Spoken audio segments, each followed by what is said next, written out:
Hi all ಪ್ರತಿದಿನ ಜಾಣು ಮಲ್ಗೋದನ್ನೇ ನಾನು ಕಾಯ್ತಿರ್ತೀನಿ. ಯಾಕಂದರೆ ಎಲ್ಲ ಕೆಲಸನೂ ಪಟ ಪಟ ಅಂತ ಮುಗಿಸ್ಕೊಂಡ್ಬಿಡ್ಬೋದು ಅಂತ. ಅದರಲ್ಲಿ ಇತ್ತೀಚೆಗೆ ಹೊಸ್ದಾಗಿ ಆ್ಯಡ್ ಆಗಿರೋ ಕೆಲಸ ಅಂದರೆ ಈ ಟಾಯ್ಸ್ನೆಲ್ಲ ತೆಗೆದಿಡೋದು. ನಾನು ಪ್ರತಿದಿನ ತೆಗೆದಿಡ್ತಿರ್ತೀನಿ, ಮತ್ತೆ ಹೇಳ್ದೆಲ್ಲಾನು ಕೂಡ ಹರಡ್ತಾ ಇರ್ತಾರೆ. ಇನ್ನೆಲ್ಲ ಕೆಲಸನ ಮುಗಿಸ್ಕೊಂಡು ಹಾಗೆ ಸುಮ್ಮನೆ ಕೂತಿರ್ಬೇಕಾದ್ರೆ ರಶ್ಮಿಕಾ ಮಂದಣ್ಣ ಅವರ ಈ ಕಾಕ್ಟೇಲ್ ಲುಕ್ ಕಾಣಿಸ್ತು ಆಯಿತಾ.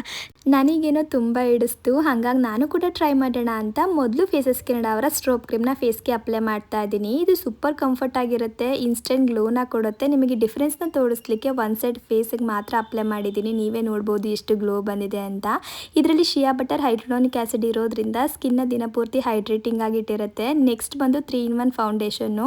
ಇದು ಕೂಡ super comfy moisturiser sunscreen foundation ಆಗಿ ವರ್ಕ್ ಮಾಡುತ್ತೆ. ಒಂಥರ 3-in-1 ಅಂತಲೇ ಹೇಳ್ಬೋದು.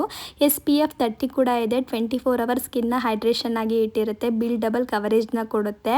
ನೆಕ್ಸ್ಟ್ ಕಾಂಫಿ ವಾವ್ ಲಿಪ್ಸ್ಟಿಕ್ನ ಅಪ್ಲೈ ಮಾಡ್ತಾ ಇದ್ದೀನಿ. ಇದು ಲಾಂಗ್ ಲಾಸ್ಟಿಂಗ್, ಲೈಟ್ ವೇಟ್ ಹಾಗೆ ಸೂಪರ್ ಕಂಫರ್ಟಬಲ್ ಆಗಿರುತ್ತೆ. ನಾವಿದನ್ನು ಐ ಶಾಡೋ ಬ್ಲಷ್ ಕೂಡ ಯೂಸ್ ಮಾಡ್ಬೋದು. ನಾನು ಸ್ಟ್ರೋಬ್ ಕ್ರೀಮಲ್ಲಿ ಸ್ವಲ್ಪ ಹೈಲೈಟ್ ಕೂಡ ಮಾಡಿಕೊಂಡೆ. ನೀವೇ ಇಲ್ಲಿ ನೋಡ್ತಿರ್ಬೋದು ಎಷ್ಟು ಗ್ಲೋ ಬಂದಿದೆ ಅಲ್ವಾ. ನನಗಂತೂ ತುಂಬಾ ಹಿಡಿಸ್ತು. ನಿಮಗೆ ಪ್ರಾಡಕ್ಟ್ ಏನಾದರೂ ಬೇಕು ಅನ್ನೋಂಗಿದ್ರೆ ನಾನು ಟ್ಯಾಗ್ ಕೂಡ ಮಾಡಿರ್ತೀನಿ. ಹಾಗೆ purple.com ಅಲ್ಲಿ ಕೂಡ ಅವೈಲೇಬಲ್ ಇದೆ, ಒಮ್ಮೆ ಚೆಕ್ ಮಾಡಿ ನೋಡಿ ಆಯಿತಾ.